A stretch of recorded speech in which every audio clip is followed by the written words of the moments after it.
Good evening, and thank you so much for joining me for this WNCT Now digital news update. I'm Emily Severidge, live in the WNCT digital studio. Let's go ahead and get right into some top and trending stories for your Wednesday. Governor Roy Cooper and his coronavirus task force held a press conference today to discuss recent COVID-19 trends and vaccine progress within the state.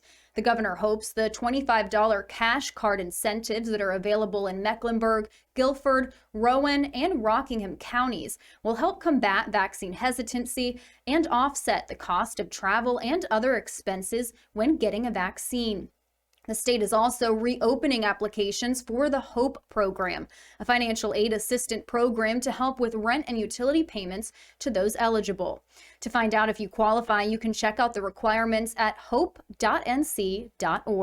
With mask mandates and other COVID restrictions easing across the state as more people get vaccinated and COVID cases decrease, it's still important to be safe and aware.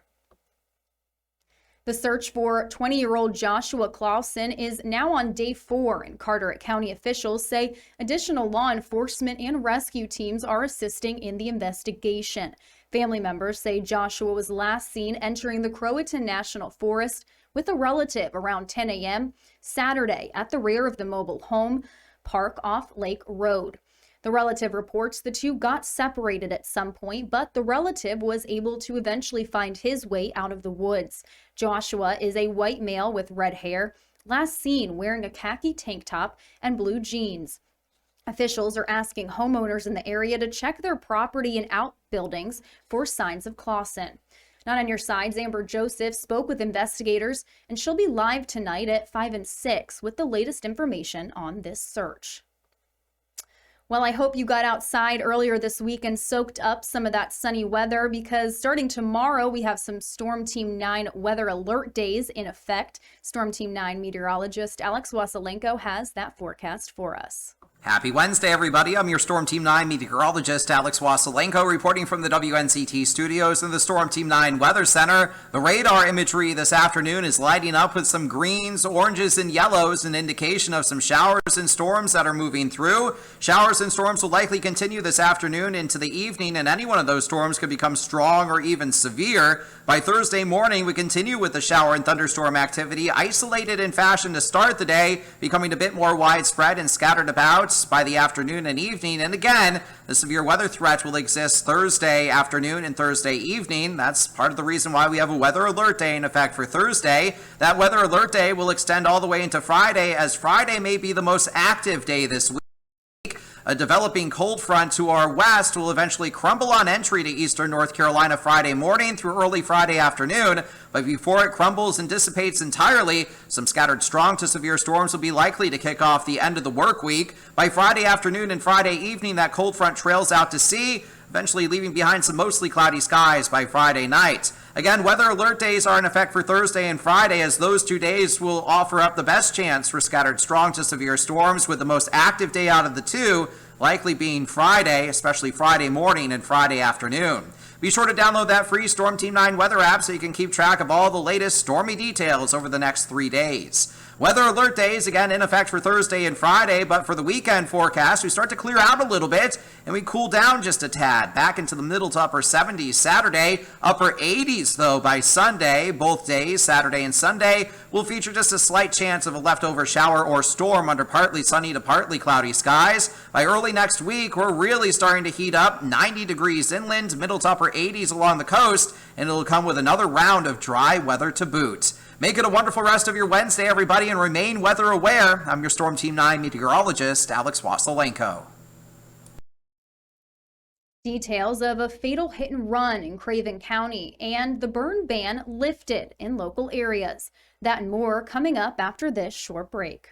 When you're tired, winding down from a long day dealing with...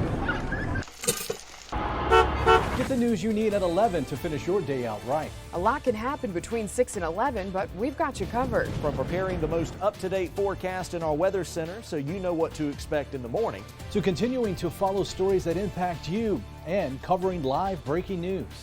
9 on Your Side at 11 is here for you. Join us weeknights on 9 on Your Side News at 11. Angie.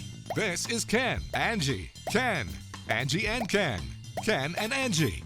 Did I mention this is Angie and this is Ken and our chief meteorologist, Jerry Jackson? Watch 9 on Your Side News with Ken, Angie, Jerry.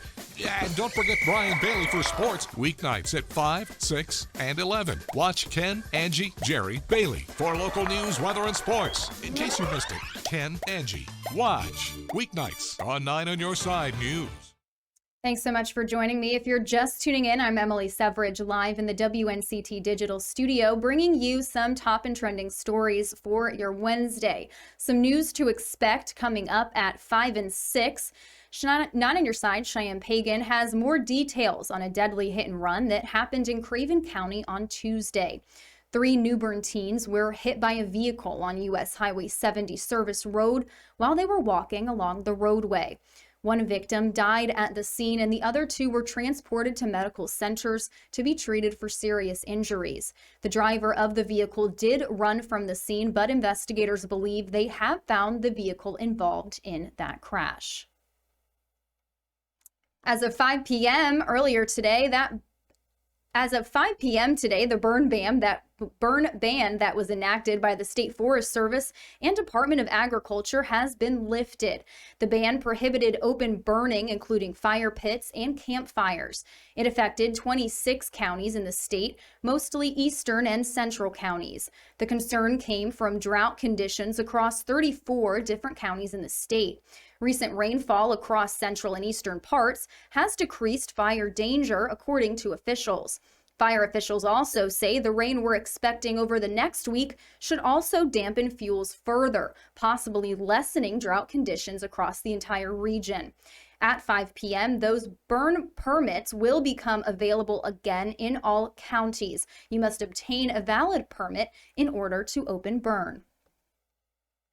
Well, looking ahead to the weekend, Friday is National Donut Day, established by the Chicago Salvation Army in 1938 to honor women who served donuts to soldiers during World War I. It's celebrated on the first Friday of June. And of course, to celebrate, there are some awesome deals to check out. Duck Donuts is offering guests a free bare cinnamon sugar or powdered sugar donut, no purchase necessary. Krispy Kreme says all their customers who visit the store on June 4th will get a free donut of their choosing, no purchase necessary. And Dunkin' Donuts will be giving guests a free classic donut of their choice with the purchase of any beverage. These deals are only happening this Friday, June the 4th, for National Donut Day. Well, that is going to wrap up this WNCT Now evening news update. Of course, we have more news coming up for you tonight on our broadcast at 5, 6, 10, and 11, so be sure and stay tuned for that. Of course, with more information coming up tonight, again, on those investigations into the deadly crash in Craven County, as well as the missing Carteret County man. Thanks so much for watching. Have a wonderful rest of your night, and again, stay tuned for WNCT coming on later tonight.